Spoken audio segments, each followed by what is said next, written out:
bonsoir, bienvenue. Nouveau numéro de Tout est dans la presse, l'information vue par les journalistes francophones de la région. Toujours aucun signe de désescalade entre Israël et le Hamas depuis le début de l'opération terrestre israélienne. Le bilan s'alourdit un peu plus de jour en jour dans les deux camps. Après avoir refusé l'offre de trêve égyptienne, le Hamas semble désormais engagé dans une fuite en avant. Le gouvernement israélien parviendra-t-il à mettre fin à cette surenchère en imposant par les armes un cessez-le-feu avec le mouvement islamiste palestinien? Alors avec moi pour en parler ce soir, j'accueille sur ce plateau Marius Chatner. Bonsoir. Bonsoir. Vous êtes journaliste indépendant, auteur de plusieurs ouvrages sur Israël et le Proche-Orient. Shraga Bloom, à ma droite, vous êtes éditorialiste, analyste politique pour plusieurs sites d'information francophones. Et enfin, Michael Bloom de l'agence France Presse à Jérusalem. Bonsoir à tous les trois. On se retrouve pour lancer le débat tout de suite après ce petit rappel de fait en images signé Alexandre Leduc. Au 13e jour de l'opération Bordure protectrice, peu de certitude sur l'évolution du conflit. Le nombre de victimes palestiniennes civiles et terroristes augmente à mesure que l'état-major des forces de défense israéliennes étend son offensive dans la bande de Gaza. La mission des soldats israéliens est claire et précise: trouver et détruire les réseaux de tunnels édifiés par le Hamas afin de mener des raids en Israël et de kidnapper civils et militaires. Mais cette opération, qui prendra du temps, sera conditionnée par la pression de la communauté internationale. D'intenses efforts diplomatiques sont déployés par le Qatar, la Turquie, les États-Unis et l'Union européenne afin de parvenir à un cessez-le-feu dont l'Égypte jouera vraisemblablement le rôle de médiateur. Pour le Hamas, pas de cessez-le-feu sans levée totale du blocus et surtout l'ouverture du point de passage de Rafia. Des exigences jugées inacceptables par le gouvernement israélien. Mais plus que les efforts exogènes, c'est sûrement la réalité du terrain qui décidera de l'évolution de la mission Bordure protectrice.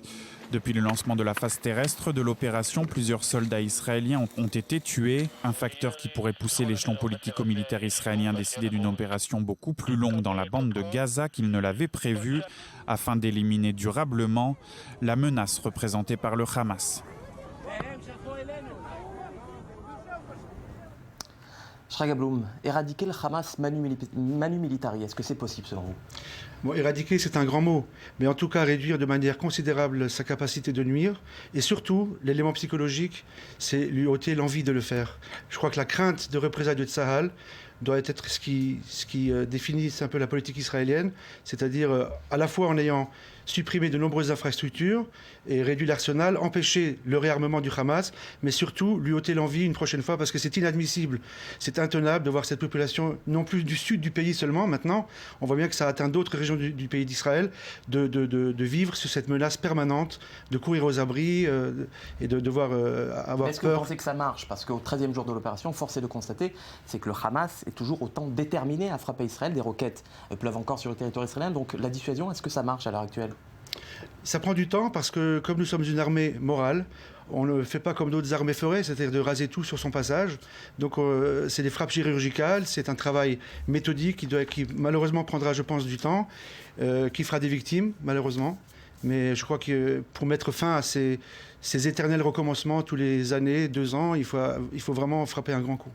Michael Bloom, je m'adresse à vous. En 3 jours seulement, l'opération terrestre a fait plus de morts qu'en 10 jours de pilonnage aérien. Est-ce qu'Israël, finalement, n'est pas en train d'offrir au Hamas la victoire qui lui faisait si cruellement défaut depuis le déclenchement des hostilités? Le principe d'une opération militaire, c'est que nécessairement il y a des victimes des deux côtés. On a vu pendant les 10 premiers jours de cette opération que les raids aériens n'ont pas réussi à mettre fin aux tirs de roquettes. Il est clair qu'il fallait apparemment, selon les experts militaires, et je n'en suis pas un, entrer à pied et lancer cette opération terrestre. Savoir dans quelle mesure on peut arriver avec des milliers de soldats au cœur de la bande de Gaza à réussir à neutraliser le Hamas, à empêcher le Hamas de continuer de tirer sur Israël, et surtout à long terme, comme l'a dit Shraga, que cette opération ne soit pas une énième opération. Là, on est à la 3e depuis la prise du Hamas au pouvoir dans la bande de Gaza. On ne peut qu'espérer que les soldats vont réussir à mettre fin à cette situation, et c'est logique que dans un conflit armé, il y ait des victimes des deux côtés. Marius Chatner, c'est selon vous aussi l'objectif de l'armée israélienne d'en finir une fois pour toutes avec le Hamas et de ne pas avoir une trêve encore pour 2, 3, 4, 5 ans? Ce n'est pas l'objectif officiel. le gouvernement et surtout l'armée ont l'intelligence de ne pas fixer un objectif auquel on ne peut pas aboutir. Mais je crois qu'il ne faut pas se laisser enfermer dans ce type de débat. Je veux dire, d'abord, même éradiquer, c'est déjà un mot qui me fait horreur. Et quant aux frappes chirurgicales, il y a quand même plus de 100 ou 200 blessés, dont des morts et des enfants palestiniens. Alors je ne préfère pas utiliser ces termes de terminologie. Mais pour aller au-delà de cela, c'est-à-dire on est dans une espèce de cercle vicieux, je dirais, ce que j'appelle la fausse logique militaire. Évidemment, le Hamas tire des roquettes. Évidemment, on est obligé de réagir. Évidemment, il y a des tunnels, on est obligé de réagir. Évidemment, ça ne sert pas, il faut rentrer. Et puis, quand on aura fini avec les tunnels, jusqu'où on va aller ? Et on ne voit pas comment ça va se terminer. Comment vous pensez qu'on peut briser justement ce cercle de la violence ?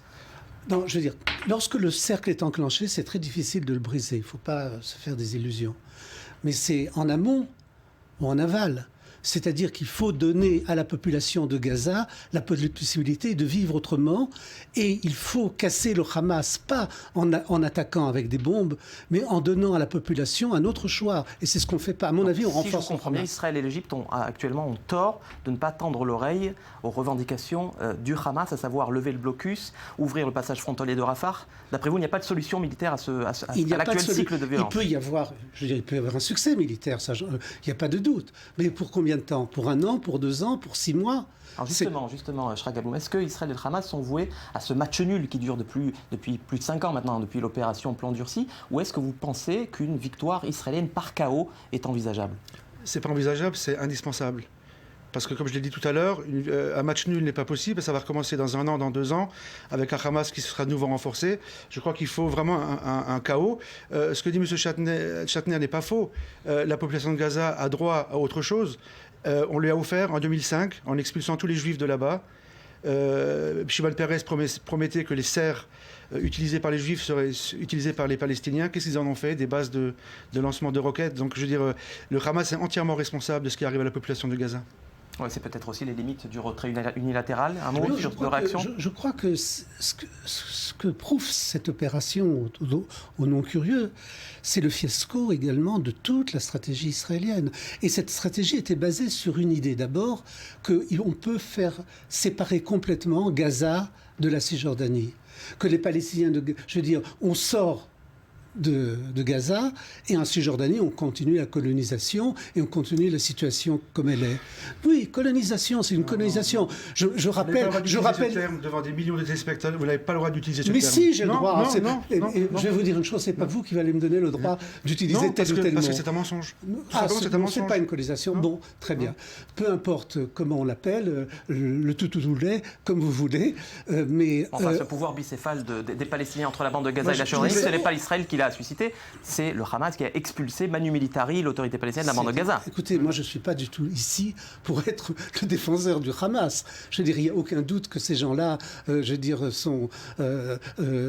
c'est un mouvement qui a effectivement une action terroriste.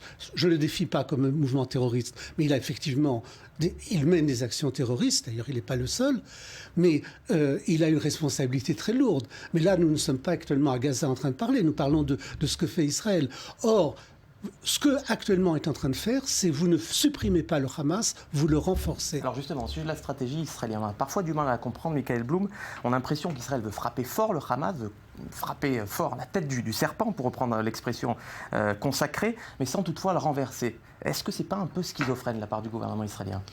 Je ne sais pas exactement quelles sont les intentions, Marius l'a rappelé, on ne sait pas quel est l'objectif de cette opération. On peut imaginer que Tsahal va rester dans la bande de Gaza. On peut imaginer que, pas totalement dans les villes, mais peut-être créer, comme au Liban dans le temps, une zone militaire dans laquelle Tsahal resterait à partir de maintenant dans la bande de Gaza, autour des villes, pour empêcher les lancements de roquettes. On peut imaginer qu'ils veulent faire tomber le Hamas, disons la branche militaire du Hamas à Gaza, sans pour autant s'attaquer à la branche politique, laissant éventuellement un avenir à des négociations entre le Hamas et le Fatah.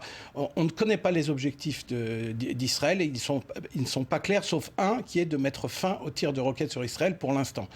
Est-ce qu'Israël a des intentions à plus long terme ? Je crois que oui, je crois qu'on n'a pas tous les éléments en main et je crois qu'Israël est capable, indépendamment de ce pouvoir bicéphale entre les Palestiniens, de mettre fin à la domination du Hamas sur la population palestinienne. Et un signe pour moi, c'est le fait que malgré les prédictions que le Hamas se renforce en Cisjordanie, aujourd'hui c'est le calme en Cisjordanie. On ne voit pas justement le Hamas profiter, entre guillemets, de l'occasion pour manifester, pour lancer ce qu'on craint depuis des années, la troisième intifada. On en est très loin.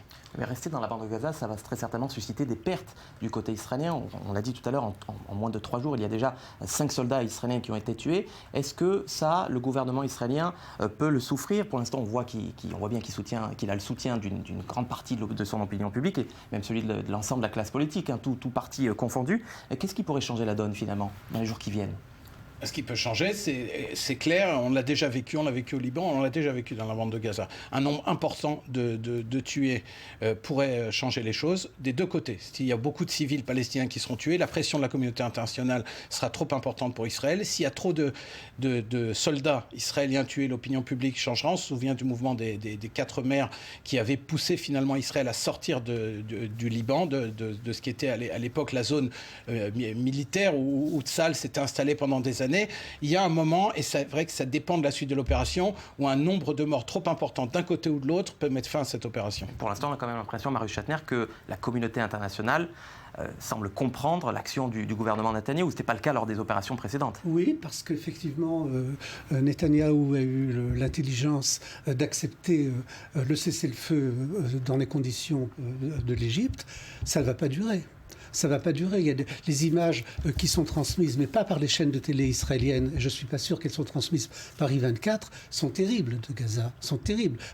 Je veux dire, on peut tout...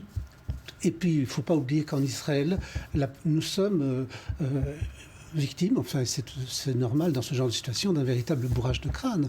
C'est-à-dire, dans la terminologie qui est utilisée, je veux dire, on va éradiquer... J'entendais aujourd'hui encore dans une chaîne de télévision parler de tel quartier de Gaza qui est un nid de frelons. Je veux dire, alors c'est d'ailleurs naturel que dans une population qui souffre, comme toute la population israélienne, eh bien, ce bourrage de crâne marche. Mais ça ne va pas marcher très longtemps.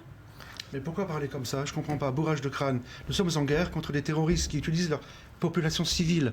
Il faut mettre les choses en proportion. Et d'ailleurs, je ne suis pas d'accord avec vous, la télévision israélienne montre beaucoup d'images de ce qui se passe à Gaza. On interview, I24, on fait des interviews très généreux d'un journaliste de Gaza qui commence à déblatérer sur Israël. Je ne sais pas si tout pays en guerre agirait comme ça. Mais je voudrais rajouter une chose par rapport à ce que vous avez dit sur le lien à faire avec la Judée-Samarie ou la Cisjordanie.